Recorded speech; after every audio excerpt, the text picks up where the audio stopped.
Airport security force کو uniform اور civilian staff کی مندرجہ ذیل اسامیوں کے لیے درخواستیں مطلوب ہیں۔ درخواست دینے کا طریقہ کار: خواہش مند امیدوار درخواست فارم مع ضروری ہدایات ASF کی ویب سائٹ سے ڈاؤن لوڈ کریں۔ پرشدہ فارم ASF کے بھرتی مرکز پر جمع کروا کر رول نمبر سلپ حاصل کریں۔ رجسٹریشن کے لیے امیدوار اپنی اصل اسناد دستاویز ہمراہ لائیں۔ ابتدائی فزیکل اور تحریری ٹیسٹ بھرتی مرکز پر رول نمبر اور سلپ پر درج کی گئی تاریخ کے مطابق ہوں گے۔ مسلح افواج کے حاضر ریٹائرڈ اشخاص بھی درخواست دے سکتے ہیں۔ ان کے لیے NOC پیش کرنا لازم ہے۔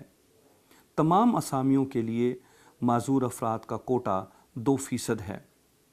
عمر کی بالائی حد میں رعایت حکومتی قوانین کے مطابق ہوگی۔ پاکستان آرمی ایکٹ 1965 کے تحت وہ تمام خواتین و حضرات جو فورس میں بھرتی ہو جائیں گے ان پر لاگو ہوگا۔ منتخب افراد پاکستان کے کسی بھی ایئرپورٹ پر نوکری کرنے کے پابند ہوں گے۔ براہ راست ہیڈ کوارٹرز کو بھیجی جانے والی درخواستوں پر غور نہیں کیا جائے گا۔ درخواست جمع کرانے کی آخری تاریخ 16 فروری 2019 ہے۔ نئی آنے والی اسامیوں کے لیے ہم سب ٹی وی کو سبسکرائب کریں۔